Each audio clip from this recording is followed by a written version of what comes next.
Hello and welcome back to the Dicebreaker podcast. Welcome back, me. I've been away for a couple of weeks, but I'm back. Welcome back to the Matt Jarvis show. That's it. I'm put my name back up in lights, like scrap all the others. I insist on the "and" at the end of the film credits. And Knuckles. Did that happen in the Sonic movie? Is that a thing? Does Knuckles insist on the end? No. That's like a recurring meme. I don't know. Carry on, Matt. I don't know. Intro. I'm sorry. You're the one that pulled up the Sonic head for me. I'm delighted to be joined by Wills, of course, from the Dicebreaker team. Head of video, Wills. Hello. Thanks for having me back. How are you doing?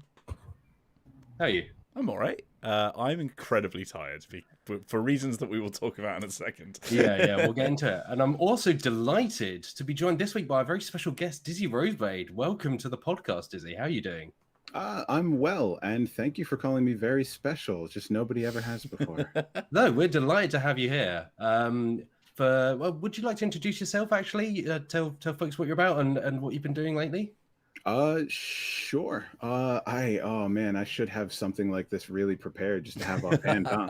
I am Dizzy, aka Dizzy Roseblade, aka Dizzy the Bard, most recently. I'm working on a Dungeons and Dragons themed rap album. It's currently on Kickstarter, and it's doing quite well. It's doing a lot better than like me and the little team of people helping me really thought that it would. We kind of figured, this is like a little niche thing. We just really want to do it. We'll ask and we'll see if anybody's interested, like help us out. We just want to finish it. And just so many people have been sending us messages and leaving comments and stuff. And it's really very exciting because it just kind of highlights how many people out there would like to hear something like this. And that's very encouraging. Awesome. Well, yeah, thank you for joining us. I'm sure we'll chat much more about D&D in general. We've got some fun stuff lined up for later in the show.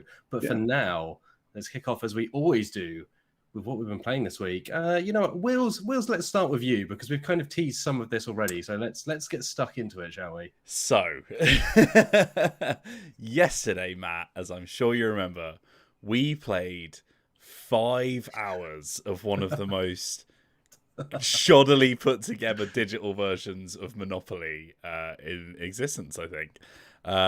It was pretty agonizing, but it was for a good cause because we did it for charity, which that VOD is available on YouTube.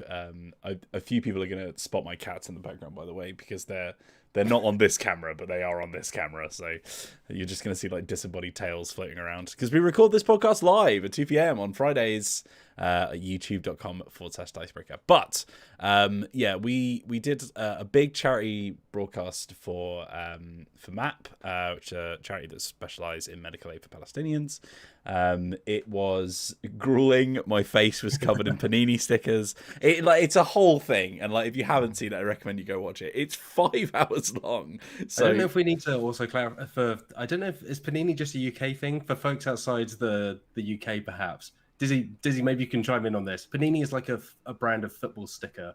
By which we mean soccer. No, soccer. Yeah. Panini is a sandwich, and that's all. That's what I thought. It's like if anyone outside the UK is going, why was Will's covered in sandwiches? I think, well, aren't they called panini stickers because it's like an Italian family name or something? Oh, I don't know. I think that, if anything, Wills, that should have been one of those fun footy facts. It should have. Yeah, named after the Panini brothers. Oh, there we go. The Panini brothers. There you go. Didn't realize they were brothers. I just assumed it was going to be sandwich stickers. I was like, that sounds like a joke. And we ordered 149 subs to the office and stickers on Wills. It was sponsored by any Subway sandwich going, like we just, anyone who wanted a sponsorship, they just stuff it right on my face.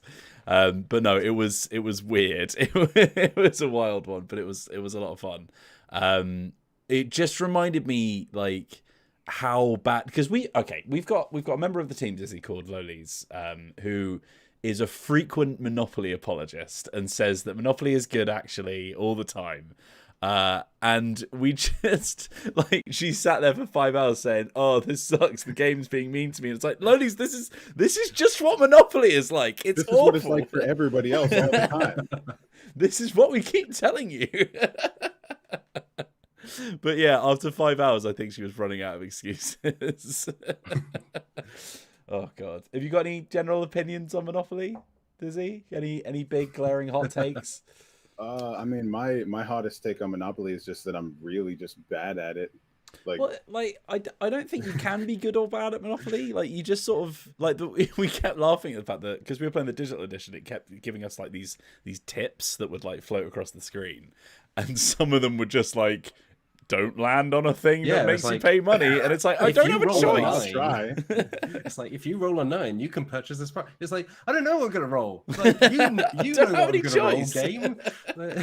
Well, when I was younger, when I was like a child, and I would play Monopoly with adults, I apparently was good at it. I never know whether to believe I was good at it or whether they're like, "Oh, you're doing great," but they just slip another 100. Yeah, buying the hotels, buying the properties, and all that stuff. Like I used to be, I think, pretty good at that. But I played a couple years ago with like a group of my friends, and oh boy, nope. Maybe it's just like the rampant, just like pure irresponsible purchasing of a child is like the best way to play Monopoly. I mean, it is a game based on capitalism and the evils of it. And I feel like if you're gonna have anybody be really good and evil, like that's a kid that's really good at just doing all of the wrong things. It just totally went. Well, I think we made about 400 different anti-capitalism jokes on the stream, so do give that a watch if you feel like hating against the current system, which we often do. But yeah, we play Monopoly. I won't speak about it for too long because I am sick of the sight of it. But it was all for a good cause. That charity fundraiser that we did on Tilt Fight is still open now. But Matt, have you got any more details on that and how long it's going to be there for? And we'll keep it open until next week. Obviously, we had forfeits, including Will's putting stickers on his face, which we won't be doing. Don't expect us to send to halfway through the picture podcast of Will's covered in stickers again. But yeah, we've already made over $5,000, or like £3,600, which is it's incredible. So yeah, thank you again to everyone who donated. Like, it is for an incredible cause. Thank you to those who donated enough to extend the stream, because we were originally only going to go for 3 hours. You extended it by 2 full hours. Yeah, it's incredible. Like Will said, it's all for a good cause. Like, you can go and donate through that Tiltify. We'll keep that open. But yeah, like, whether you can donate or even if you can't, if you can't afford the cash, that's fine. But go and check out that video. Maybe either share it around or then just support in other ways. Yeah, that's the main thing. If you haven't got the funds to help out, then just tell your friends about it, because they might. And as we said, it is for a very, very good cause. So it's not us shilling. It's something that is worth doing. Look, we'd only play Monopoly for something like this that benefits others. Our suffering has to lead to some kind of good in the world. But yeah, apart from that, I've been playing a few little board games. I'll go over a few that I just sort of like played a couple of quick games of. I played Tiny Epic Quest, which is something that I've just had sat in my like table for a little while, but me and my partner have been playing games in the pub recently because we can go back to pubs now, which is nice. So I wanted like small boxes, so obviously Tiny Epic series is pretty good for that. But Tiny Epic Quest is like a little sort of worker placement, like it's like very Zelda themed, like you're going into little like temples that are like water themed or ice themed or whatever, and trying to get like legendary items and all that kind of stuff. But it's basically just sort of like earn some sets and get some points and that kind of stuff. But it was good fun. We played Red 7 as well, which I don't know if either of you have heard of, but it's like it's like a sort of, it's a card game that reminds me of some of the weird Irish card games that my dad used to teach me. Because it's like, it's a deck of cards that go from 1 to 7 in all the colors of the rainbow, in 7 different colors. And each color card has a different rule on the side. So you play cards sort of like in front of you to make a little tableau, but you can either play a card, so you have to, basically the gist is you have to end your turn winning. So you can either play a card to just say, okay, well, if the highest number wins, I'm going to play a card that's higher than yours. Or you can change the rule of the game. So you can be like, all right, I'm never going to get the highest card because you've got a really high 7 card or something like that. So I'm going to actually change it to like the person with the most cards under 4 works. It's almost like Flux but good. Like it's got some actual like strategy towards it, which I'm a big fan of. So I bring that out. It's a really good pub game because it's literally just a deck of cards. So like you can bring it out pretty much anywhere. I've been playing the Initiative, which I think I spoke about a little bit before, which is like the the brand new sort of like campaign game, which is all about kids finding a board game that's actually like a spy code or something, and they start getting followed by shadowy figures and all that kind of stuff, which is quite cool because you read through a comic to play it, which is quite fun. But more importantly, and I literally just checked the footage and I had a small heart attack because I thought the audio had screwed up. But we have received, I think I've got some splash art here from it, but we've received the new edition of Age of Sigmar for, I think it's called Dominion or something, the new box set. Yeah, Dominion, which pits the Stormcast Eternals up against a new greenskin faction called the Cruel Boys with a Z. We were joking about the fact that you could probably make like a random name generator for orc units where you just put like, you just replace all S's with Z's and just shove two bad words together. They're literally called like gut splitters and stuff like that. It's very fun. But yeah, so there is an embargo on Monday, which means I can't really talk about it until then. But we have filmed a Let's Play. Me and Liv played a game. Liv was playing her first ever miniatures game and had a whale of a time, which is really exciting because it means that I've got someone to play minis games with again. But yeah, she is like fully into Warhammer now. She's like reading up on stuff and like, oh, when can we play next and all that kind of stuff, which is really cool.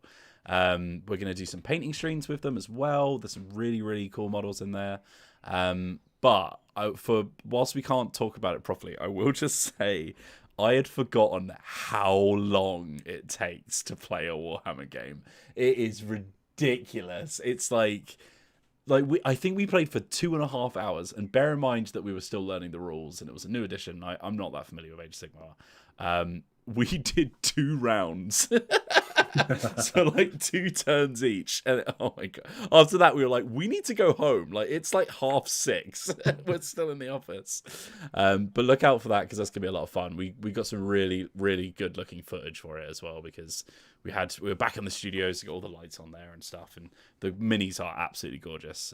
So go give that a watch on Monday, hopefully. I'm not sure what time that'll come out, but that's when the embargo lifts, and that's when we'll start posting about all Warhammer all the time. But yeah, that's me for this week.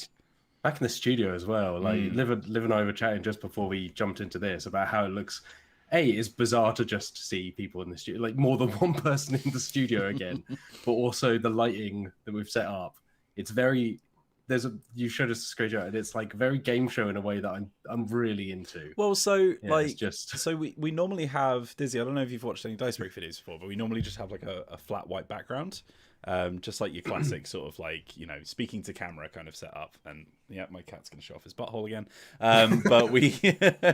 But Zoe had started filming these like makeup videos, and she's got some colored gels that she put on the background. And we went in, and like the gels were all like turquoise, so it felt like we were underwater. And I was like, well, that doesn't work. But then we changed one of them to red because we were like, oh, well, the new Dominion box is red. Let's try that. And literally like the setup that you've got right now, Dizzy, with the red and blue lights on either side, it actually looked pretty cool. So we just sort of stuck them up there and just left them in.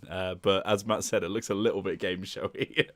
I think it was just because you were stood perfectly in each spotlight, so it looked like something out of Time Commanders. Great for thumbnails.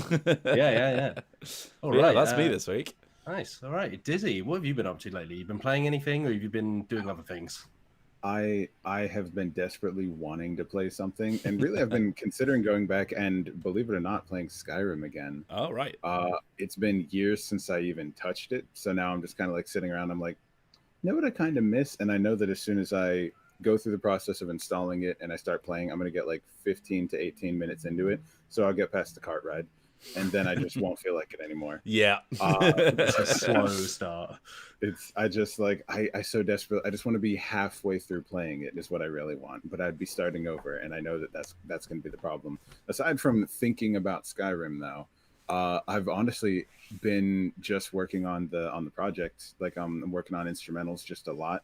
I kind of always am though. I really enjoy working on music, even though I don't know anything about it. And I've been working on graphics. I got really into pixel art recently, so I've been just, sitting in Photoshop, clicking and making little shapes and pictures and having tons of fun with that. I might hit you up because I've been getting like, I desperately want a hobby that I don't monetize in my spare time. So like I've been picking up game development.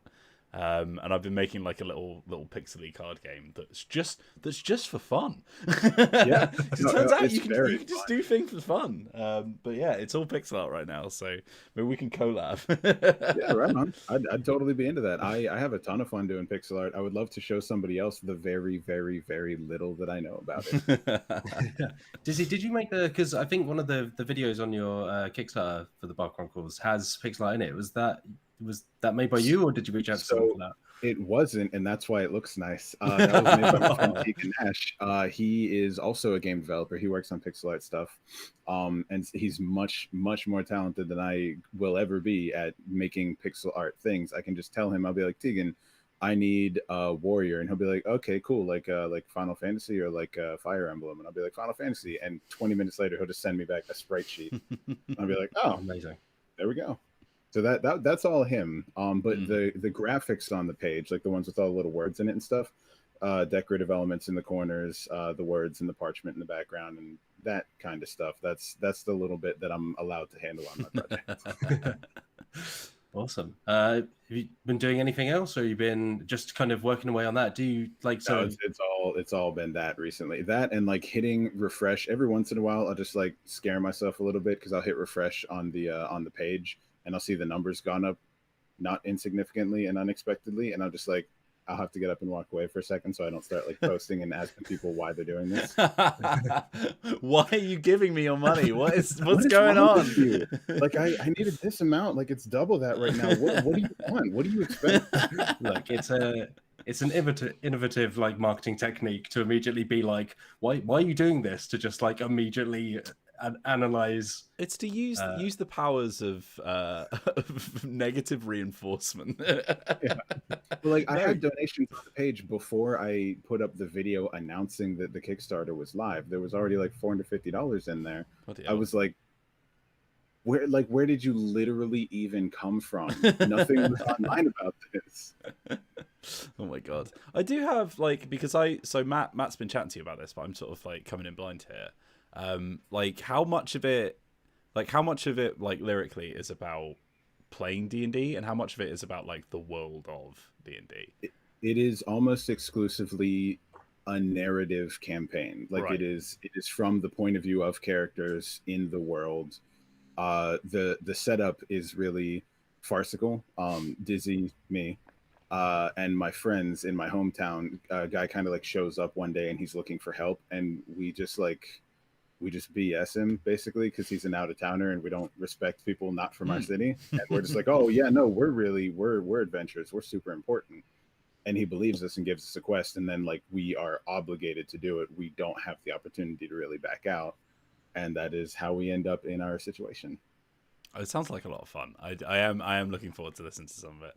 I think it's nice to see like D&D content that isn't just every single thing that has already been made. Do you know what I mean? Like there's a lot of like sketch shows and stuff like that, and it's like I am interested to see something a little bit different, because it's so homogenous as a thing that I feel like it's gonna infest a lot of different genres. So seeing something that's like a little bit different from what you're used to is a lot of fun. We also received like somebody emailed us about like a board game album recently as well. I don't know if there's just like people are thinking about making music about stuff, but there was like I gotta assume, yeah, there's like the Tokyo Highway track and stuff like that. Do you remember this, Matt?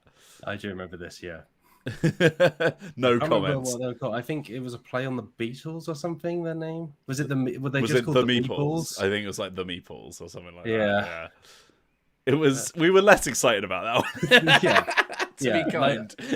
Like for those listening, I wrote up a story about Dizzy's album, which then inspired me to invite him on the podcast. But yeah, like I do genuinely think what I've listened to is great, which is why I wrote the story from that angle. Like it's genuine. Like I think I'll be honest, I was very cynical when you were like, I'm making a D&D rap album, because I think it's very easy for that stuff to feel like a bit like very gimmicky. Like just somebody throws out a reference every once in a while, it's not really right. Like, oh, I'll hit you worse than Thaco, and you're like, oh, not really. Yeah, but it's really good. So I'd recommend folks go and check out the Kickstarter. Also, you made like a promo rap for the Kickstarter itself, which is just amazing, which I've never seen before. But it's also very, very good. That was a ton of fun to do. Also, the article was lovely. Thank you for that. It was. I've been sending it to everybody all day, all the time. People I haven't talked to in years. I've been like, yo, check this out. There's an article about me. Bye. You just got little business cards with a URL for it now. Yeah, it's just a QR code. People scan it thinking they're going to get like a discount on something. They think I'm a store employee, and it's just an article about me. There is like yeah, like as you said, there's a slippery slope between like, oh, this is really cool, it's a fun idea, between like, and just dropping into because I remember like when we first heard. Have you ever listened to Young Scrolls, Matt? No. Oh Wait, god, is it Elder Scrolls related? It's Elder Scrolls, and it's not just rap. Like they do quite a lot of stuff, but they make they make the vocal track out of like samples from game audio. So they've got like, there's like a whole Morrowind EP called Saint Jub. And it's just like, it's genuinely fantastic because it's really good music, but also like lyrically, like it's not just like referencey, like you said, Dizzy. Like there's actual like bits of like someone speaking from that world but doing a rap. Like it's genuinely really good. At any point does someone say, "Stop, you have violated the law"? Yes, in one of the tracks, but it's Morrowind, so like it's it's Morrowind, right? Not Oblivion, right. Yeah, it's like there's like a track because like it sort of drifts between here's me talking about the world of Morrowind and then here's me talking about the game of Morrowind. So there's like a bit where it's like you're always missing, and then it samples the noise when you just can't hit someone anymore. It's so good. It's genuinely so good. I recommend it. That's Young Scrolls. They're on YouTube. They were on Spotify, but they got pulled down by Bethesda. Really? Oh, yeah. Right. Copyright stuff. Yeah. I was going to say, like, I went through a stage of when I was at uni, particularly, I got into a habit of every Friday night I would boot up Trackmania Stadium 2. Oh, Trackmania. Trackmania is great for one. But also the servers I was on were largely like it was the peak of dubstep, and the servers I was on they had like the kind of peak of bad good dubstep. So it was like Shares Believe but dubstep, the X-Files theme but dubstep. There is, I can't remember the name of the artist, but there is someone that did, because obviously 2011 was Portal 2, so there was a whole Portal 2 EP of dubstep, like remixing Cave Johnson and stuff like that. And again, like it was genuinely great. Like I had a great time, but it was just like such an of the moment thing of me like necking down rum, playing Trackmania and listening to Portal 2 dubstep that will stay with me. Do you guys know Miracle of Sound on YouTube? They make like sort of like video game songs basically. I was playing the new Subnautica recently because it just launched, and they've got like a jukebox in game, and they have his Subnautica song that he made about the first game as an in-universe track in the second. It's very weird, but yeah, there you go. Music about games. Music about games. Like honestly, since I've been working from home as well, I mainly just listen to like chill hop covers of like songs from video games, songs from anime. Like I have just endless like lo-fi beats playlists, because anything with words I'll start listening to the lyrics, and then it's hard to write words as you're listening to words. So yeah, just like and so every like Spotify, whatever Spotify's roundup thing was last year, just like your favorite genre is just ambient music. It's like I'm fine with this. It's like I listen to it like 8-9 hours a day, so I can see that coming. Yeah, definitely. I almost have like a worse version of that same problem. Like I may have thoroughly ruined music for myself. I have to just put YouTube Let's Play videos and stuff on when I'm working, because if I listen to music with words, I start wanting to like sing along or like wanting to do stuff with the words of the song. If I listen to music without words, I start writing words to it. Yeah. It's hopeless. I just have to put on like Mitten Squad and just watch him try and beat Fallout with a dart gun or something. I have this thing where like, so I did music tech at uni, and like whenever you were working on stuff, it was like I want to listen to music, but I'm making music, so I can't. And oftentimes like it was uni cosplay, so I wasn't enjoying the music I was making. But yeah, it's a whole thing. Matt, what have you been playing this week? I've not been playing loads, so I played obviously Monopoly for 5 hours. Over the weekend, I played the prototype of Soul Raiders, which is the new game from Marc-Andre, who is best known as the designer of Splendor. Oh, right. Funnily enough, I played Soul Raiders 3 or 4 years ago at Essen Spiel. Oh, wow. Which is a prototype then. And as far as I can tell, this prototype is like kind of similar, but they built out a little bit. It's very different to Splendor, so it is kind of. You can probably imagine from the title. It's kind of like it's a strange game, and at the same time, kind of not strange enough, which I'll get onto. I'll probably write up some fuller thoughts for the website, when I get time. But it's kind of like you're a band of fantasy adventurers. You have location cards, kind of a bit like Arkham Horror, the living card game. And you move between them by spending cards from your hand, and then you also battle monsters by spending cards from your hand. And you're basically trying to make your way through each mission. It's like a demo prototype, so there's only one mission. It's shorter than usual, but they're saying that they'll be about 90 minutes long, I think, and they'll be connected together. And there will be kind of branching narrative stuff, and like depending on the decisions you make, different things can happen. And when you get to the end, like it's possible to fail a chapter, but the world kind of continues on, and you have to then deal with the consequences. And that all sounds really promising. And for the first few turns, it was kind of interesting because there's like slight hints of something like Unlock, in that you have to combine cards to pass skill tests. So it's like there's a lock here. If you want to pick it, you need to combine, cards to this number. And if there are multiple of you in the same place, you can combine them, hit that number, and move through, and the cards flip over, and you kind of access different story things. And there are specific scripted events. So at one point, like my wife fell down a trapdoor and met a boss monster in a dungeon and stuff like that. Matt, that how did you do cool. that to her? She was off to doing her own thing. I was busy. So this actually brings me neatly onto one of the criticisms I have, and maybe it's because, as a disclaimer, we've only played once so far. We were kind of getting a feel for it, but we kind of split up to see what was going on in different places. And I ended up on a location, and at the end of each turn, different locations can have different effects. And the one I was on just kept spawning monsters. And several of those monsters had an effect where I couldn't leave that area before they were defeated. So God. I just spent like 6-7 turns fighting monsters while my wife was off kind of like exploring the castle, having fun.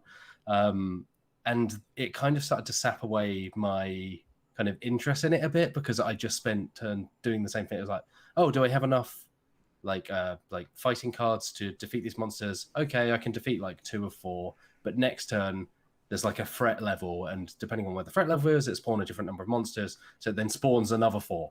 So it's like, okay, well, now I've got to fight these, and these ones also won't let me flee. So yeah, it might have been that it was just poor luck. It might have been that we weren't strategizing very well because we were kind of getting used to it. But that kind of, I enjoyed the exploration elements where we were moving around and kind of combining cards to like flip over cards and discover scripted events. And as soon as the combat hit, it just started to really kind of drag. And yeah, that was kind of a shame, because I think there's something promising in there. It's worth saying that obviously it's a prototype. I think it's coming to Kickstarter this month, maybe next month. I will double check that, but it's coming to Kickstarter soon, and obviously it's not finished yet. So it might be that they need to work on balance. It might just be that we got unlucky, or that it was on us. But yeah, it was kind of a shame, because Splendor is one of those games that I go back to so often and always enjoy. It's very straightforward. Like, it's one of those things where, it doesn't change from turn to turn. There's not like a story or anything like that to it. It's just a very straightforward, competitive kind of pay for these cards, get the cards, spend the cards on other stuff, try and beat your opponents. But Soul Raiders was just kind of a bit like, yeah, fantasy adventure game. Yeah, some kind of interesting elements. I feel like 90% of fantasy adventure games are just, Yeah, that's kind of how I felt coming out the other side of it. In terms of other stuff, that's kind of all I've been playing. We played Choose Your Own Adventure, the Green Slime. Oh God, yeah, I forgot about Monday. Was it Monday evening? Yeah, for us with some anime voice actors. Yeah, we played with the English voice actors for that time. I got reincarnated as a slime as part of Metaverse. So Kristen, Brittany, and oh gosh, I'm so sorry. Mallory, who are the various voice actors for that anime. That was a lot of fun. I really enjoyed that. That was fantastic. Yeah, I think we all knew that getting voice actors in to do actual voice acting would be great, but like yeah. it was genuinely really good. And we picked the book solely on the basis it was slime related, and it actually worked out a treat because it was very 80s and very kind of nonsensical point. So it's like you find a ladder with one rung. It's like, why is there a ladder with one rung in this garage? It's like, oh, so you can turn it into stilts, and specifically for this reason and no other. Because who would keep a ladder with one rung? I think there's a future in the idea of a choose your own rap album. I think the idea that you move from track to track based on decisions that you make for the character would be pretty sick. That's pretty good. So there's sort of there's almost precedent for that. There's definitely been several different YouTube video series that are like a choose your own adventure thing, and a few of them have been musical. I feel like it would be pretty easy to do a rap version of that. The only thing that I find is a problem with them generally when that happens is that like I just want to listen to like the whole song, the whole track. I'm always annoyed listening to something like 28 seconds at a time. I'm like, all right, well, let me wait for this to load. Oh, cool. There's an ad for Trident strips. Yeah, that's in universe. Yeah, I guess you could rather than like breaking up each song into like multiple parts, you could have it be that like you go from song to song based on your choices rather than, do you know what I mean, like rather than verse to verse. I think there was on Spotify there was a choose your own adventure where like if you, based on which decision you wanted to make, it would give you a code, and if you searched Spotify for that code, you would find the specific audio track for it, which was quite cool. That's cool. Yeah. Interesting. I suppose that. Like Drop Mix or Fuse is not a million miles away from that, right? Because you're kind of like blending between songs. Yeah, I'd be into it. In terms of other stuff that I've been doing, so other than Choose Your Own Adventures, I've been reading a lot of manga this week. I started reading One Piece. I'd never read One Piece. I'm sure that won't take you long. For those who don't know what One Piece is, it's a very long-running manga about a pirate called Luffy. There are 1,000 chapters, or over 1,000 chapters, as of the latest. I've read just over 200 now. So I have a long way to go, but I also took a break to start reading Berserk. Yeah. So Luke Shaw wrote a fantastic piece on Berserk following the passing of Kentaro Miura a couple of weeks ago about its influence on things like Bloodborne, Dark Souls, Kingdom Death Monster.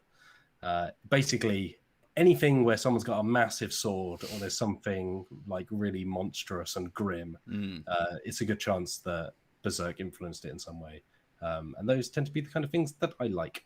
So I started reading Berserk. I am enjoying it. It is...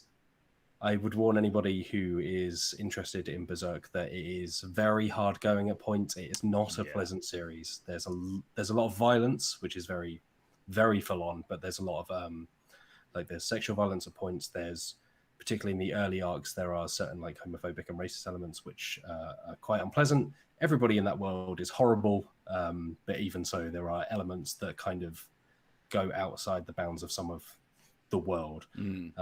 But it's a story about dealing with trauma as well and coming to terms with trauma. So some of it does fit the narrative, but it is really kind of rough going. So again, it's a very long running series, and I think there's like, especially towards the start, like there are some outdated bits of material, but like, you know, name something that doesn't have that, you know, like it's it's, I think it started in 89 or 90, so, you know, like early Simpsons episodes, like read any comic from the 90s. It's still I was about to make the same point, like it's definitely outdated as of now, maybe to consider it that way, but it's an interesting, I guess, thing to examine is like where something was when it was considered, I guess, like acceptable or commonplace.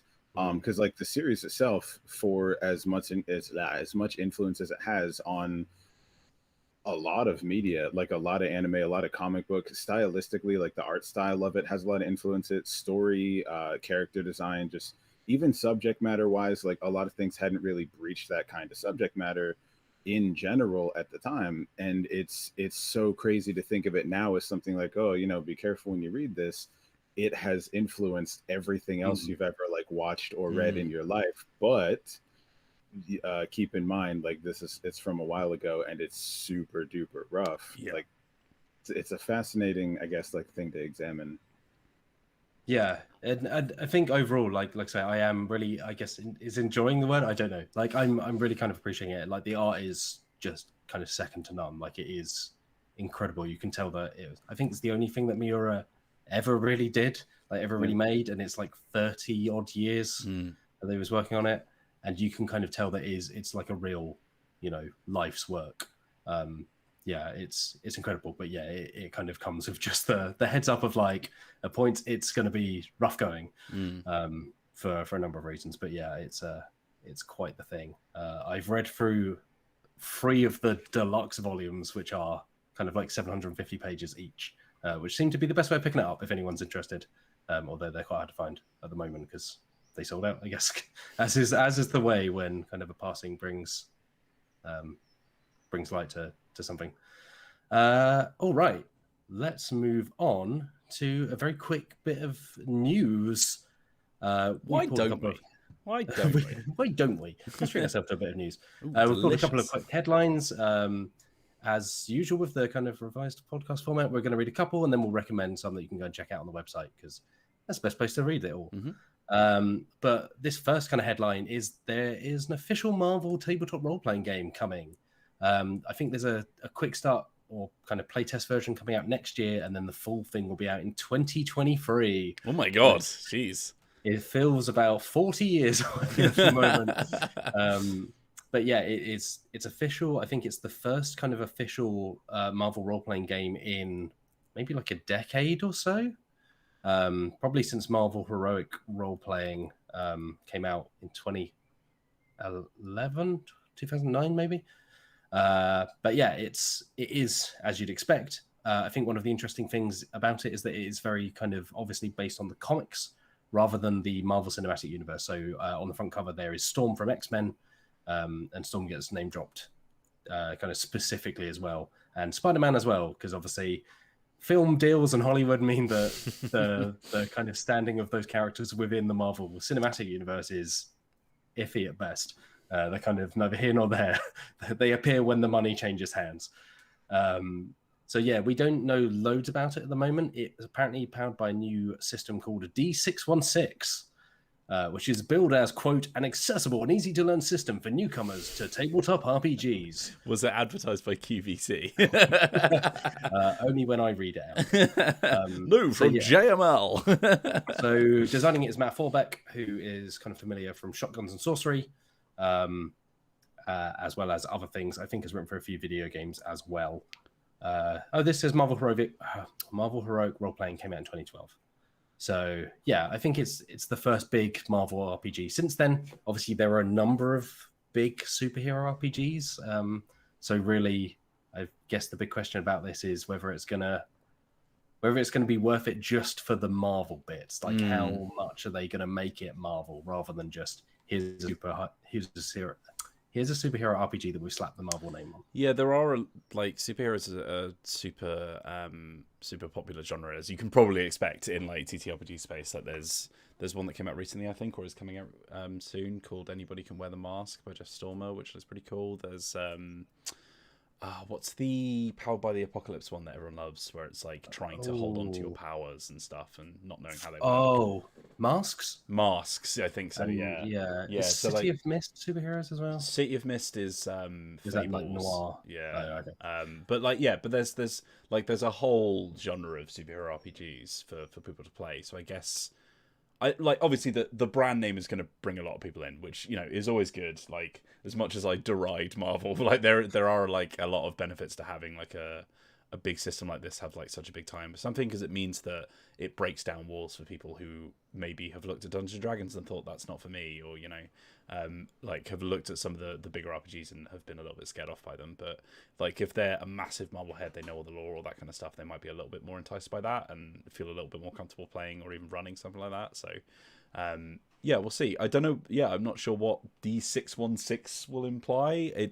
I'm guessing one of the sixes is the fact that you've got 6 stats.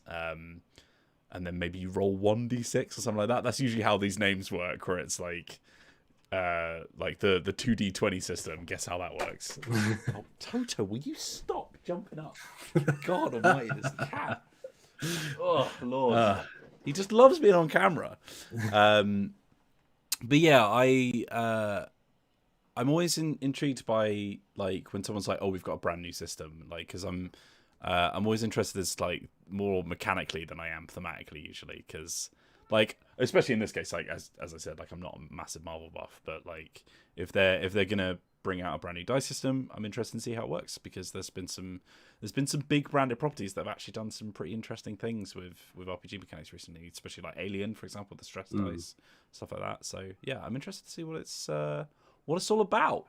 I'm also interested to see whether or not you play as like licensed the actual characters, things, or if you sort of make your own superheroes, that kind of stuff. You a big Marvel fan, Dizzy? Not particularly, no. Oh, but, sweet. To the point, I think it is really kind of interesting to consider new systems like that. And I think that it might be interesting also to see whether or not it actually is a new system, or if it's sort of just one that everybody's newly aware of. Yeah. Like one of the things that I thought I was just a revolutionary for at the time was in college. I had an idea for a new system that was you take all of your stats and you just assign one of the dice types to them. Lo and behold, definitely not a brand new revolutionary idea. And also, everybody else who has done it much better. Like Kids on Bikes, phenomenal. But I kind of wonder whether D616 is actually speaking to that, or whether it's just one of those kind of like could it be like 616? Is it like a 6 and a 16-sided dice? Like nobody's ever actually made those before. I don't know. It's. I think there's a lot to it that like nobody knows yet. Yeah. I guess because they could always go the way of like Fantasy Flight produced like all custom for a dice while. and stuff, Their RPGs were all powered by custom dice. And which is to be horribly cynical. Like I can see like, Marvel / Disney going that way. That's the Apple Charger route of doing it. But I think there's also a question of like one thing that I'm a big proponent of is if you're going to make an RPG in a really specific universe, especially something like Marvel, like your mechanics should be built from the ground up to reflect that. Like we talked about a story on a podcast that was a while ago now about there's like a Hellboy RPG coming out, and they were like, we've just based it on D&D 5e, and it's like, okay, but like those are two very different like stories and worlds and systems. Like they're not built for the same things. Like why just like go with the most common one? So I would be interested because the fact that they've called it like, here is the 616 system, here is the system that we are now going to be using for all of our new licensed properties, makes it seem like, like something like Fate, where it's just like it will work in anything, but we put a new wrapper on it each time, sort of thing. Whereas what I would like is like, no, here's the Marvel role-playing game system, and here's how you play a Marvel role-playing game, would be more interesting to me personally. Yeah, definitely. I think that honestly, that could be an entire series all to itself, is like, what are the benefits and drawbacks of adapting something to a system that exists and everybody's comfortable with versus making like a new system that actually better serves the narrative. There's a project on Kickstarter right now that I saw recently. It's I can't remember I think it's called Grey Walkers. But it's a post-apocalyptic kind of very like horror fantasy looking thing. It seems fascinating. It looks very cool. But they're bringing it out in 2 systems. They made their own system, and somebody pointed out to them like, that's going to be really inaccessible for people who have never played before. Like a lot of people have played D&D and they've never played anything else, and you're asking them to like do 8 stats instead of 6, and you're asking them to roll and like use all these feats and stuff. Everybody who's playing now plays 5e. They're not used to 3.5, where that was very commonplace. You have a lot of systems in place that people aren't used to, and they might not want to play because of that. So they're like, okay, well, we'll make a 5e version of it then, so that everybody who is used to that can just play it that way. If they want to, they can play the new version. And like, is that worth doing for a lot of things, or does that only work sometimes? Yeah, there's something to be said about designer's intent as well, right? Where it's like, like it's all well and good saying, okay, well, 5e is the most common system and therefore it's the most accessible one, but also like, sometimes sometimes there's a question of, yes, but that will make the game not the game. Do you know what I mean? Like if it's designed specifically to work in the framework of 3.5 or whatever it is, you know. Right. So I think there's always like a it's a double-edged sword, right? There's always like a sort of like good and bad column for both, I think. But in the general sense of things, as I feel like if you've got a book that's got all of the materials that you need to play that game inside the book, then like and especially if you're giving everyone the easiest tools to ingest that knowledge, then that's fine. You know, things like D&D Beyond, for example, have made stuff a lot simpler because, you know, it'll just calculate all the rolls for you, all that kind of thing. Or we were talking about Anyone Can Wear the Mask earlier, so I think Jeff Stormer is making an audiobook version of the rulebook and stuff for people who can't, you know, just sit through and read a book, right? It's like there is like a lot of I think there's a lot of ways that you can encourage accessibility without, like, this is going to sound very over the top, but conformity. Do you know what I mean? Like there's a way of making everyone comfortable with playing the game without it being, you just have to play 5e because that's the one that everyone knows, if that makes sense. But that's my 2 cents anyway, but you know what I mean. Yeah. Yeah, at the end of the day, like whatever gets people into RPGs, right? Exactly. It's like, I think that's the thing, is like if 5e framework is the way to go, and then that is kind of like the stepping stone towards other stuff, like good on them, like, you know. Yeah. But if it's like a brand new system and you're coming in completely fresh, like why not? I think, yeah, like it's the plurality. This is what I'm trying to use it. Plurality. Having a lot of options is good. All right, let's move over to this next show, which we discussed a little bit on the stream yesterday, and I just had to pull it. So this popped up while we were streaming, and I sent it over to Chase, who wrote up a story on the website. Antoine Griezmann, famous footballer of FC Barcelona fame. Thank you, Wills. I don't know football, soccer. Is now the official ambassador for the Yu-Gi-Oh! Trading card game, which honestly is just incredible. There are promo images of Griezmann wearing the dual deck thing. Genuinely on his arm, incredible. and like, Genuinely incredible. Yeah. Just Dizzy, I'm just gonna put a link in the Google Meet so you can see it. It's gonna mess up the video a little bit, but that's fine. There we go. It's so good. If you're wondering, by the way, Griezmann's favorite card is Time Wizard. Excellent. On account of the random element it introduces to a match. And he loves Joey from the original anime series. Oh, who doesn't? So, yeah, I mean, this is like, I think it's very easy to sniff at like celebrity endorsements, but this, it kind of came out of nowhere in a way that makes it feel like it must, like, I don't know, it's so out of the blue that there must be a genuine like affinity there, right? Like, no, I'm 100% sure that Antoine Griezmann probably watched the anime as a kid and got really into Yu-Gi-Oh! Like I 100% believe him. What I'm confused at, and I'm sure this is just like a fun thing for Konami, and they've probably got, as we said on the stream, they've probably got links through pairs that they can just sort of like, you know, get a bit of an easier conversation with that. But what I'm confused is about like, what are they trying to achieve with this celebrity endorsement? Is there like a big target market of people who are going to like the French national or La Liga games who they think would be really into playing Yu-Gi-Oh? Yeah, I don't know. It just, yeah, I don't know. Maybe they want to go after the FIFA Ultimate Team market. Maybe. I mean, I just kind of love it. Like, I think it, like, in kind of genuine seriousness, like, I think it is kind of a, like I say, it's very easy to sniff at celebrity endorsements of things, of Tom Hiddleston cooking up dinner using Centrum health supplements, but like seeing something like this, it is kind of like a nice thing of things like Yu-Gi-Oh, things like Magic, like the whole tabletop gaming hobby is often like kind of cast aside, right, as one of those things of like, it's still considered as being like a very niche thing. Yeah, but it's not anymore. You know, D&D is huge. Like Critical Role itself is huge. Like it's kind of crossed the precipice of mainstream popularity, even though it was already always that, because everyone plays Monopoly, everyone plays Jenga. Like they are, you know, they're as much board games as anything else. So seeing stuff like this is just kind of like a wholesome way of like, of course a footballer's into Yu-Gi-Oh! Like of course there would be at least one like, big name footballer who's into Yu-Gi-Oh! Because like people have hobbies outside of the thing that people earn for. Like Kylie Rae Jepsen plays Catan. Like, and so does Kristen Bell. Like, they post about it on Instagram. Like, you see Vin Diesel playing D&D.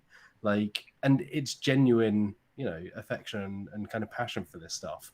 So I just like I don't give a rat's ass about football, but I kind of love to see this.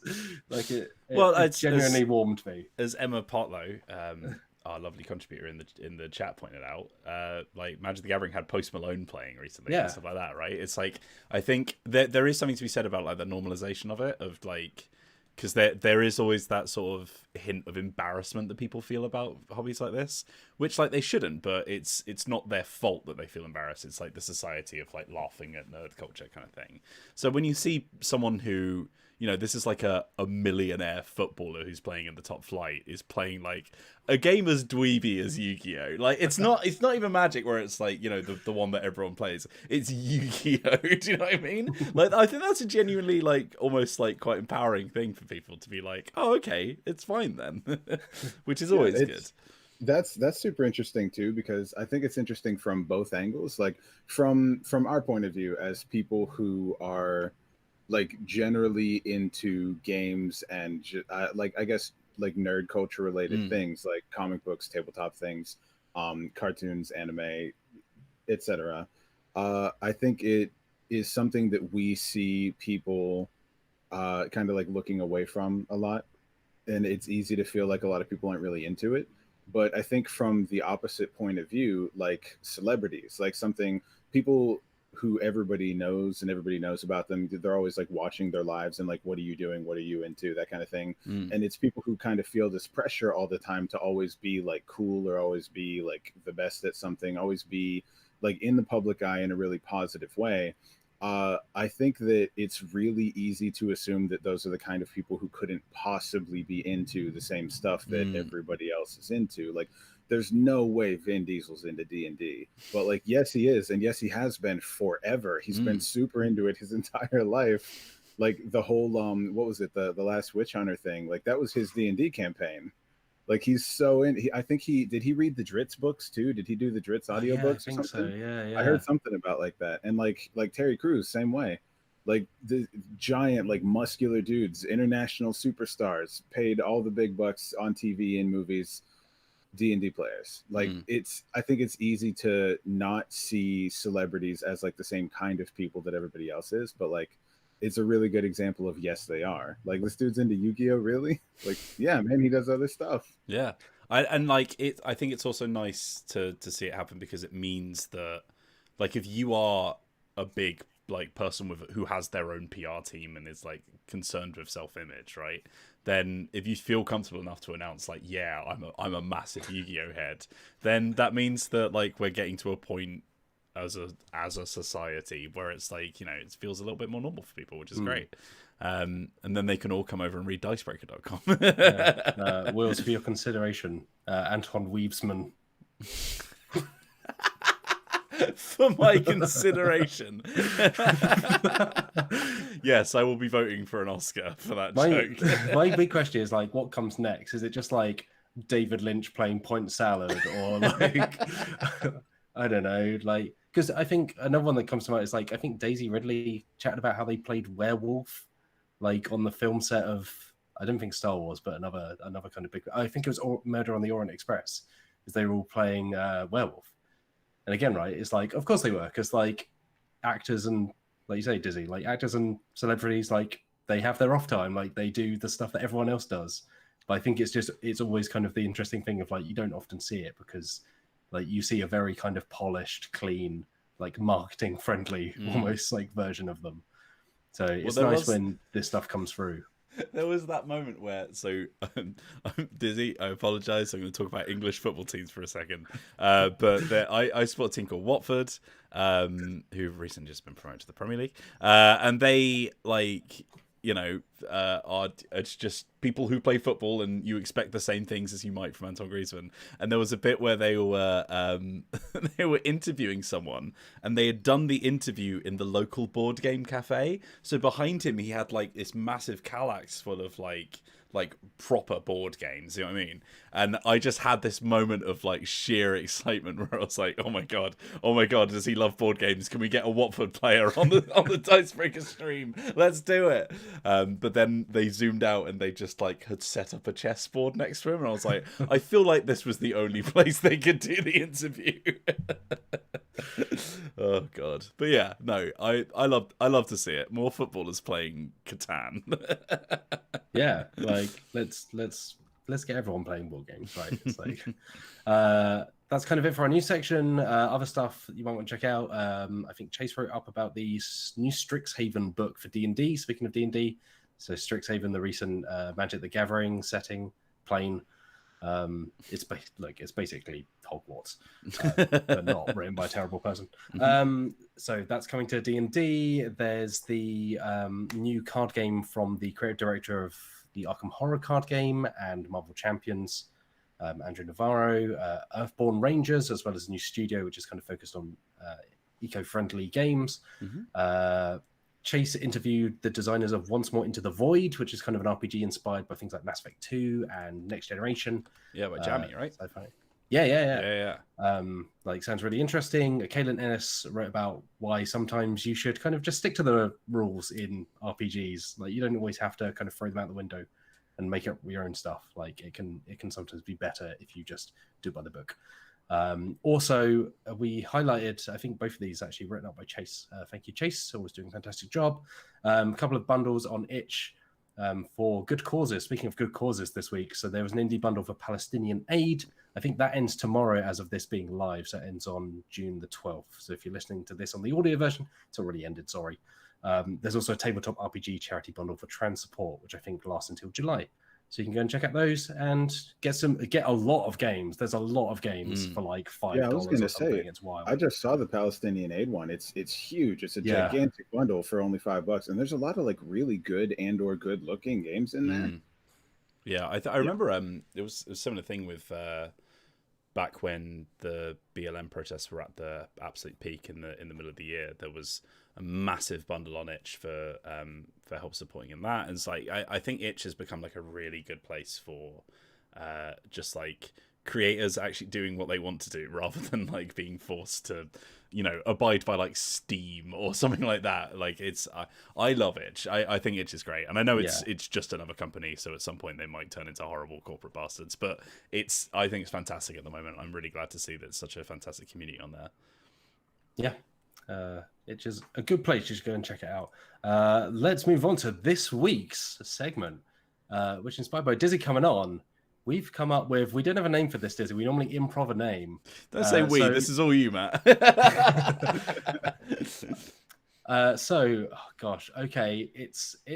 We're gonna call it RPG strings. Rock and rollin'. I don't know. It's terrible. Rock and rolling. Oh god. So this week's segment, what we're going to do is we have picked out a few like musical things. So they could be songs, they could be albums, they could be artists, and kind of inspired by Dizzy's own D&D rap album. We're going to just kind of, we're going to hash out some ideas for what they could look like as an RPG or like an RPG adventure or something like that. We were going to just pick songs from our respective music libraries on shuffle, but that felt like diving into a very deep hole of then having to skip through 50 songs in order to find something that wasn't excruciatingly embarrassing or just impossible to turn into an RPG. That was my problem, by the way, just for the record. A lot of my music playlists are either just instrumental, and there's very little you could come up with in terms of an RPG. There's very little I could come up with in terms of like an RPG game just based on a purely instrumental piece with no stated subject matter, or it's super duper family unfriendly, and it'd be better served maybe not being a game. Okay, Matt. Hello. What's the format? Let's do this. Well, I think does anyone have one they want to start with? I think we can all riff in. We'll all chip in once someone suggests one. But I think we've got to how we've done these kind of things in the past, where we kind of just riff on it. I mean, I'll be honest. It's disappointing to me that there was already. I mean, not that disappointing. There already just several Colin Jepsen RPGs, one of which we played on the channel, because it's really good. Shout out to Colin Cummings, who's also been on this podcast before. Void Problems is genuinely a great RPG. It's really good. So if we're pitching RPGs based on like song titles or album titles, whatever it is, there's a track in my Sick Tunes playlist, spelled with a Z. I listened. Yeah, it's a good playlist. I listened to it. You sent it to me. Called "Wasted None" by Cherry Glazer. And I want you to imagine there's an S at the end of that song title. And it's like a Grant Howe-esque RPG where you are all playing nuns who have gone on a field trip and have accidentally been getting completely hammered unbeknownst to them, because they thought they were just having some nice fruity drinks in their innocence and are actually wasted. So you have, like, let's say it's like you have two stats: piety and pissed or pious. Pissed or pious. There you go. Pissed or pious. You have to get back to your. Is it a convent? A convent? Yeah, I think so. Yeah. Nunnery?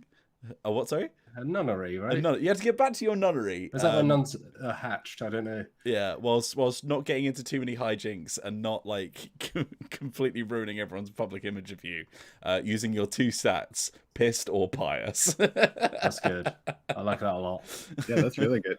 There's I think a couple different ways that could go too. Like that could go like the lasers and feelings route, where you have like you pick your stat level and you have to roll above or below it and try and use it to your advantage, or that could go like the Red Dragon Inn route, where you have like the two stats starting at opposite ends, and when they meet in the middle, like you're done. Because they just recently had a thing come out. It was like a Red Dragon Inn like bar crawl.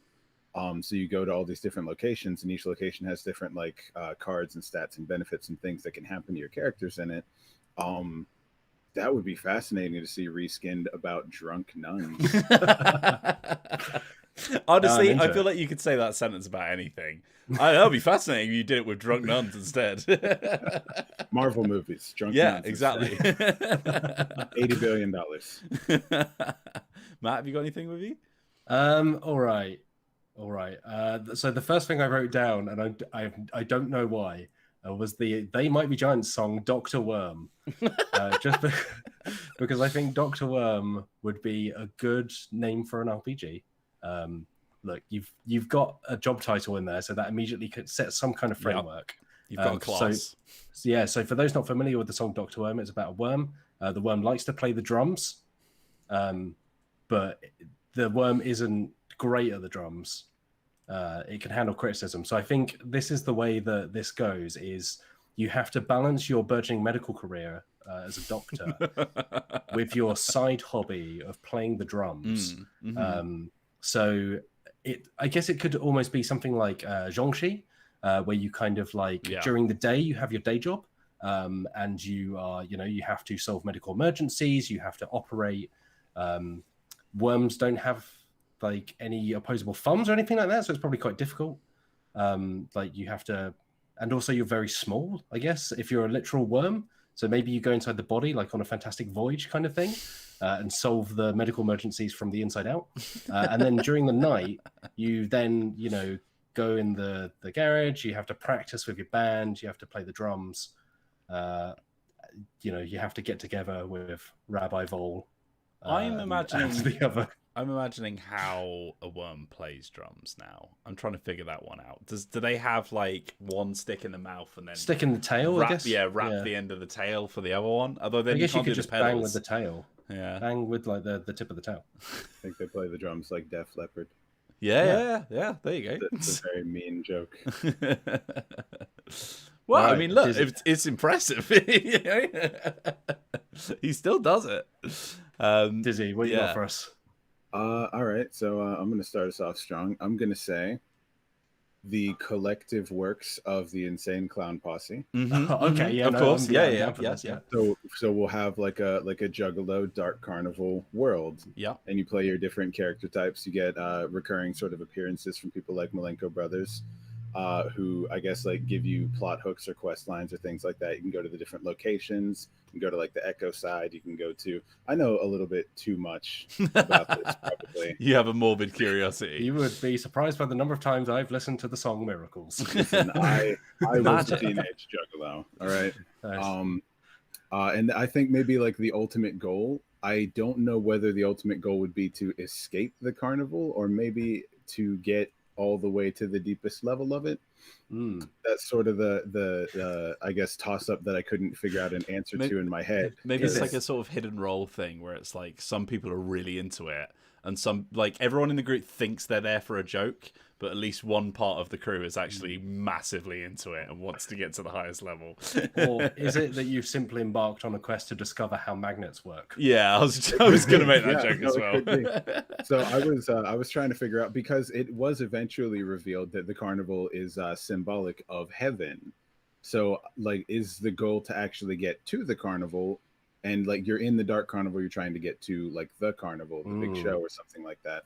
I don't know. I couldn't work out all of the logistics of it myself in the, I don't know, 15 minutes that I thought about it. Yeah, it's a complicated game. Yeah, I like this. And like, you've got a party mechanic, right? In that you've got the gathering of juggalos, in that that's your party. It's like you have your gathering of juggalos. I'm imagining and they have to make their way through the Dark Carnival. I'm imagining it's like, you know how like Blades of the Dark, like everyone's playing a rogue, but they're like sort of like subtypes of rogue. I feel like, you know, like how many different subtypes of juggalo are there? Like what are the archetypes of the juggalo fandom? Play the struggalo, but like you're constantly taking things from your party members. Yeah. But then it turns out that you have more things than what you took somehow. I'm into it. I think this could definitely work. To be honest, at some point I'm surprised there isn't an ICP like RPG already. You know, you would think like there's movie commentaries. There's Shaggy and Jay sat down and did like commentaries on music videos and stuff. Like, how did you do that before you came up with a board game? Guys, get at me, contact me. Let's make this board game thing happen. We'll do this. Do they have a wrestling promotion as well? It's been wrestling for a very long time. Yeah. ICP RPG just rolls off the tongue as well. Yeah, it does as well, right? Like you can imagine that in like nice typeface on a book, like. Oh no, it wouldn't be a nice typeface. Well, yeah. It would be the Joker font from Microsoft Word. I can see this.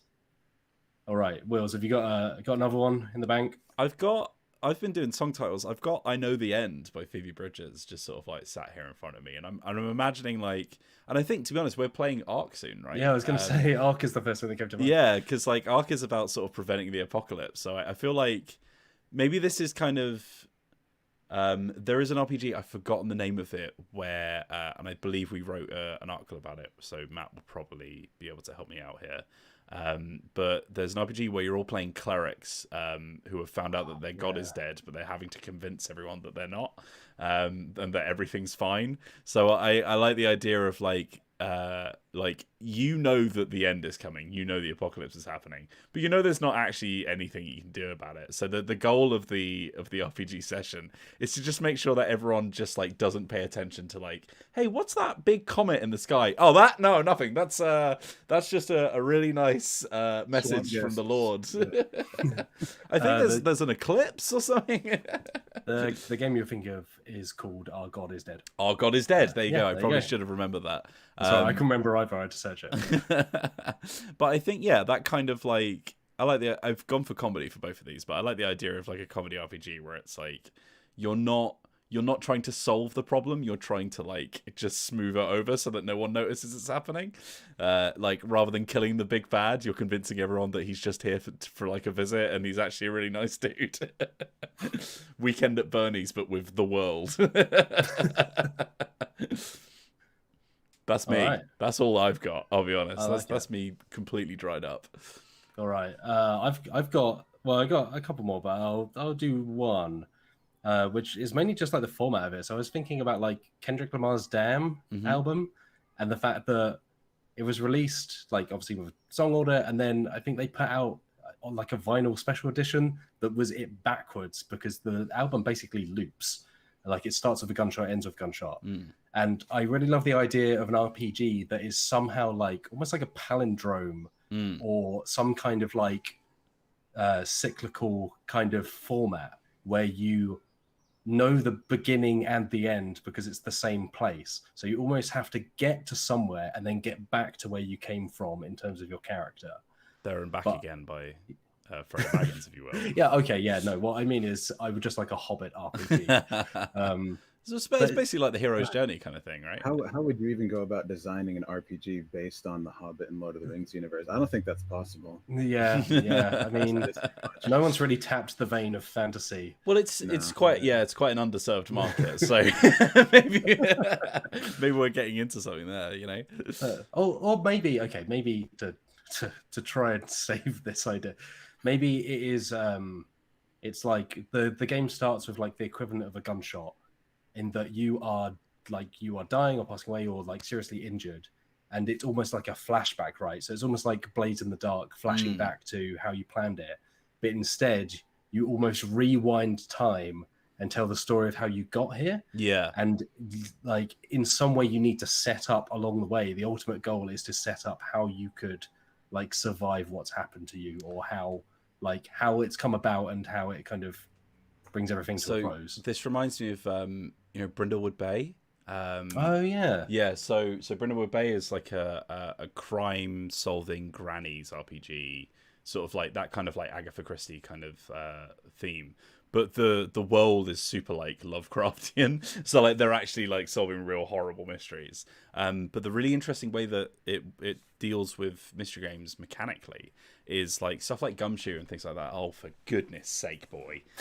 Honestly, he just has to be on camera. The way that things like Gumshoe do it, where it's like essentially just loads of prep for the GM, where it's like, here is the mystery all completely laid out, and then let your players go through it, which is fun, but it takes a lot of prep. So at Brindlewood Bay, like you introduce elements of the case, and then whenever one of the players is like, I think I know what happened here, you basically do a roll to find out if they're right. So it's like you're kind of piecing together like, oh, okay, that's not right. So like, what are we missing? That kind of thing. And as you go through it, you're basically inventing the crime as you go. Kind of like, Murder in Hong Kong or something like that. So, I like the idea of like, you've got this big earth-shattering event that happens at the start of the session, and the GM doesn't know how it happened or how you got there. That's what you work out and play. I think that's a really, really fun idea. Excellent. All right. I saved it. Go write a game, Pulled out of that nosedive into the Hobbit. All right, Dizzy, have you got one more to bring the segment to a close? I do. I had a couple other ideas. I'm sorry about that. I was waiting for the truck festival to go past. Wait, truck festival? Oh yeah. So I had one, and I feel like it might be kind of cheating, but legitimately, I had my playlist on shuffle earlier today, and the Power Rangers theme came on. Oh man! And it made me think how interesting it might be to have a tabletop RPG, not based on so it's based on being something like a Power Ranger, something like a superhero, except it's not in any way based on actually fighting monsters or like defeating evil or anything.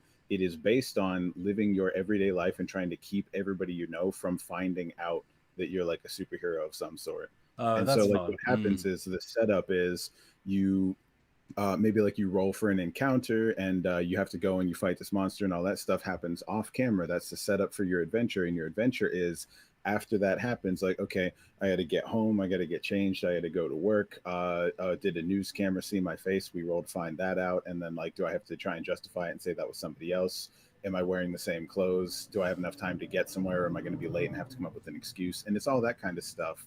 So mechanically, you're trying to convince everybody you're just like a regular person and keep them from figuring out that you're actually like a worldwide superhero of some sort. I love that. You call it mild really manners. Like that. Yeah, that's like, it's almost like it's the admin side of superhero. Yeah. Being a superhero, right? I really like that. That's fun. Well, that's one of everyone's favorite parts of the Marvel Champions card game, right? Because it's like you're playing these Marvel heroes, but you also have to play their what's the word again? Their alter counterpart. ego. Alter ego. Thank you. You have to play their like normal person alter ego, and it's like, you know, oh, you've got, you know, hospital bills to pay and all that kind of stuff. Where it's like, you know, you're not just like, I'm a big invincible person. You've got all the normal Wills, stuff. did you say you've got hospital bills to pay because that's a Monopoly card? No, there's is it Carol Danvers? Oh yeah, I think. I don't, mate. Don't ask me about I didn't Marvel know if lore. Monopoly is just like that's all there was now in your brain, just Monopoly chance cards. Listen, whenever the theme of a story is like, I've got loads of hospital bills to pay, I can't relate. Like, we live in the UK. Oh Lord, no, it's yeah, I think it's really cool to look at like the other end of stuff. So when you said Power Rangers, Dizzy, it reminded me of there is like a sort of turn-based strategy game where you play a sort of like knockoff Power Rangers thing, but the framing device isn't you are the Power Rangers, it's you're making a show. So like you've got like actors playing each of the roles and stuff like that, and like whilst it's proper combat when you're on TV, you're like, it's like, no, you can't lose. This is we've got to refilm that. Like, we've only got so long for this to go. So like, it's really good. It's Beautiful Joe then. Like, Yeah. you run out of help. It's like, cut.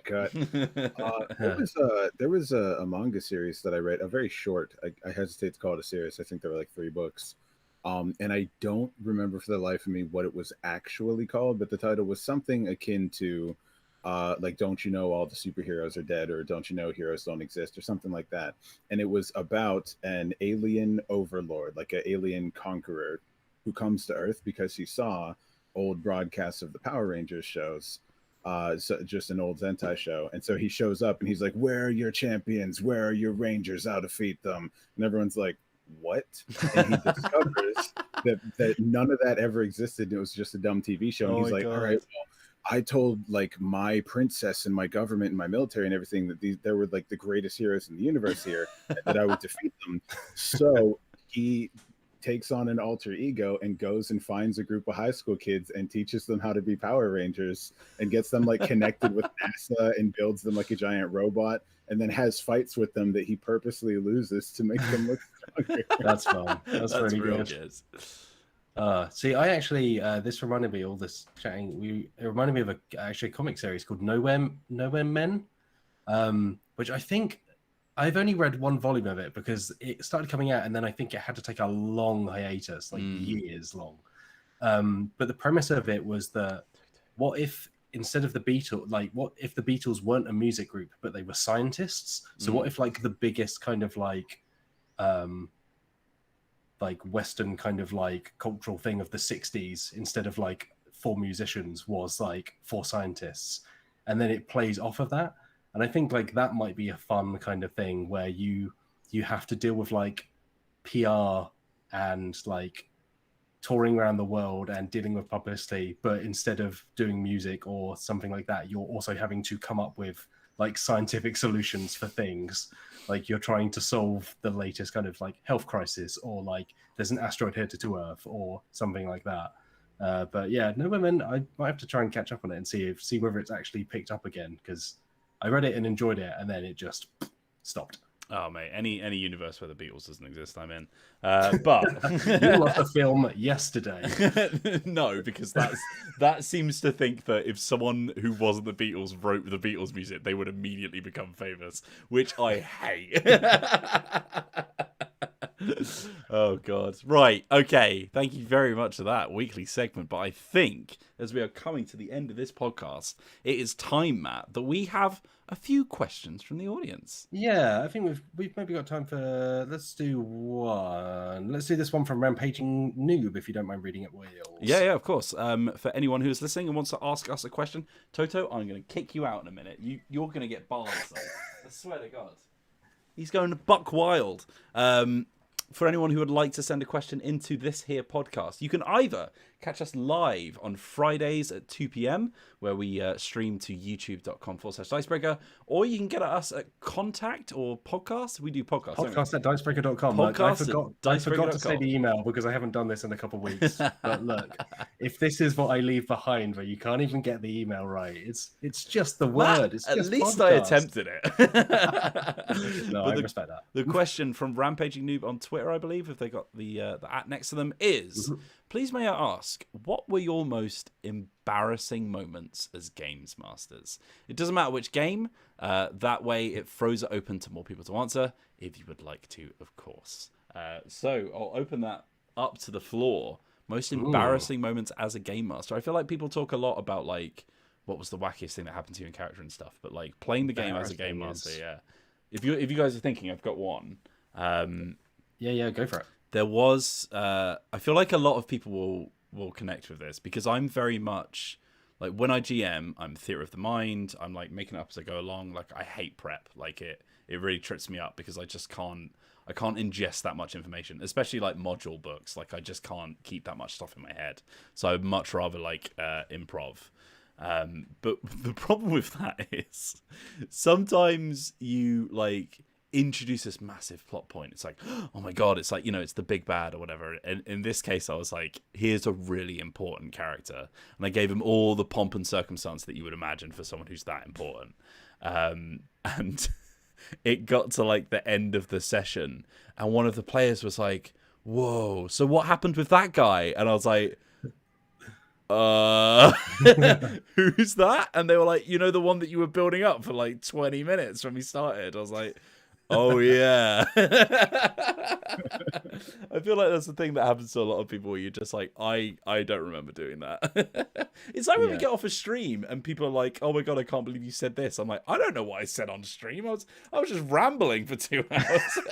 Yeah, I can actually I don't know, Dizzy, if you've got one ready to go, or off the top of my head, the only things that I can think of are like, I also very much subscribe to kind of like making things up as I go, only because every time I've tried to sit down and really plan something, it has not worked out according to the plan that I made. So I gave up on that. What I basically end up doing now is coming up with points, and then like whenever my players get close to one of the points, I'll just like move it over so that it's a little more in front of them and let them hit that. And then it looks like I'm a brilliant genius who planned everything out. Yeah. But occasionally something will happen where either one or more of my players will completely and totally guess like everything that I had planned for the entire session at the beginning. And I'll go, no, that's not it. No, something else. Actually, you have to go over here and do this, talk to this. There's like a whole thing. Oh no, there's so much more. You got to start over here though. Go over here. Damn it.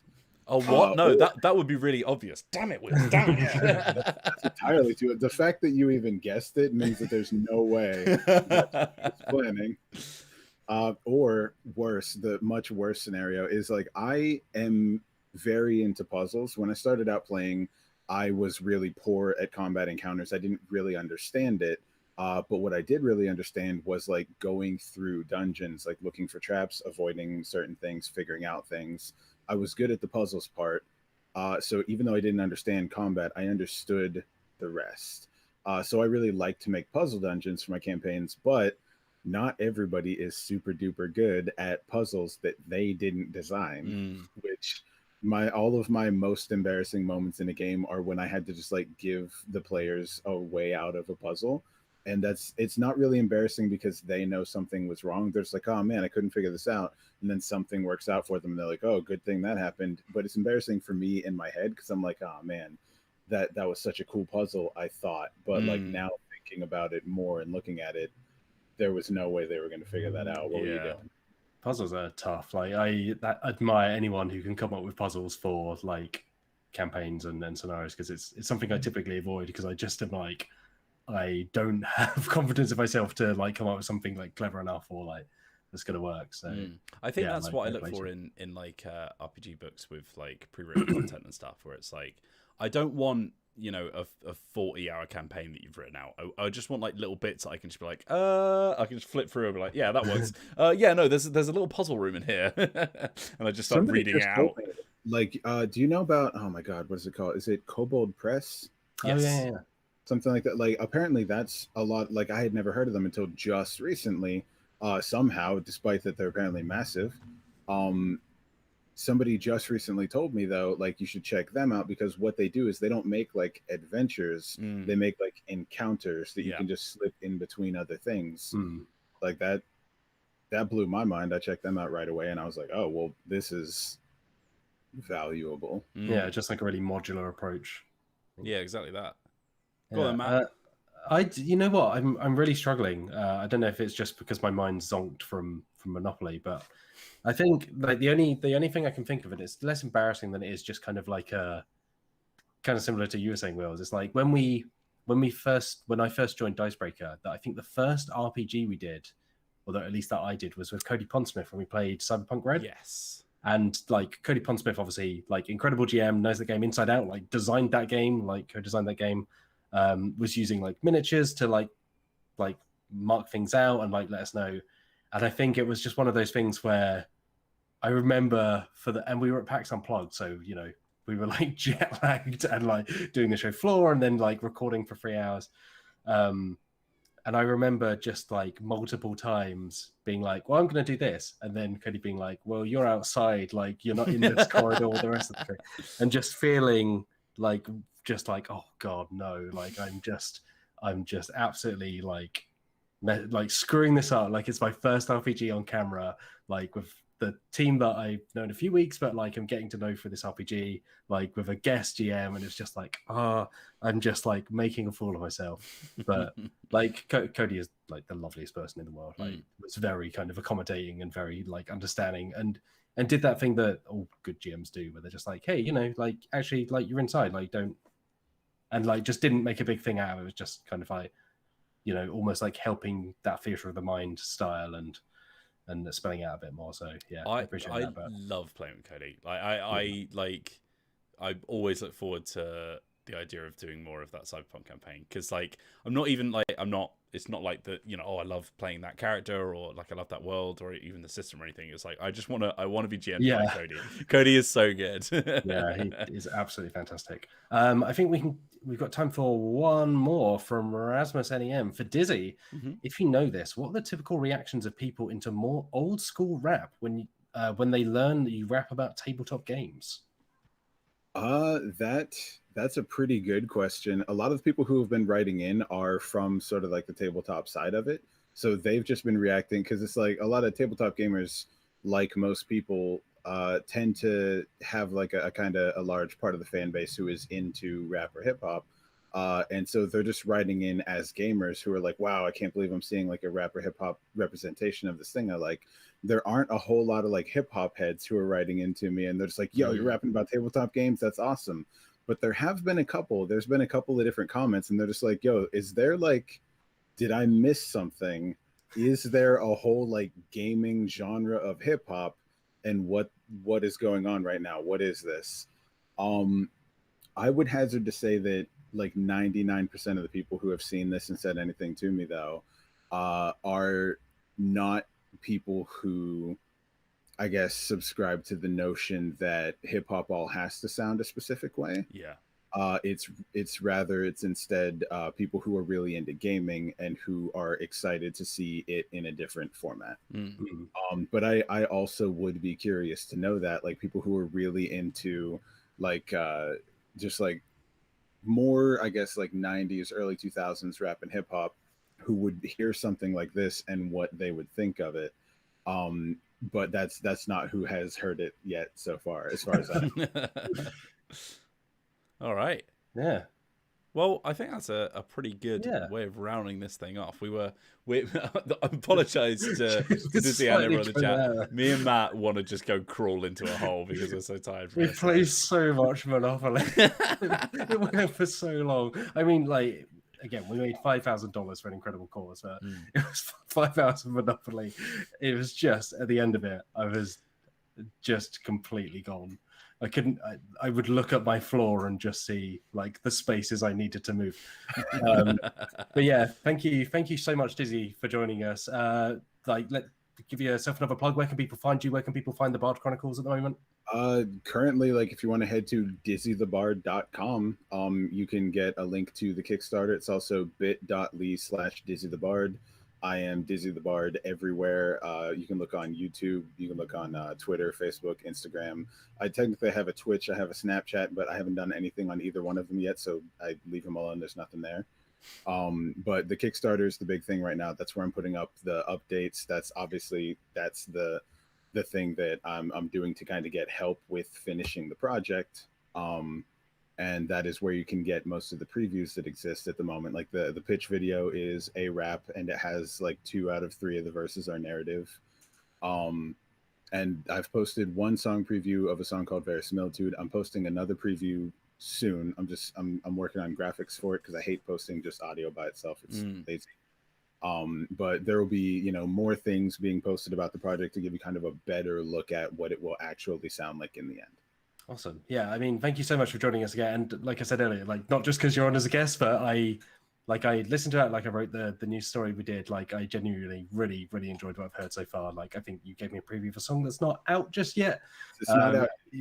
That might be one of the upcoming previews. That one, I was toying with the idea of putting up a preview of the boss fight, but I kind of don't want to. I just want that to stay a surprise. And there's 2 other tracks that I'm also thinking about putting up previews of. But the one that I sent you is one of my favorites so far, and it's also the one that I'm having the most trouble finishing. It's 11 verses long right now. It's wow, incredible. But it's a lot of fun to write a combat encounter. It's really cool. Yeah, it's awesome. And of course, thank you, Wills, for joining us once again welcome on this live podcast. If you want to check it out, if you're not listening live, if you're catching up with the audio version, we're live every Friday, 2 to 4 BST.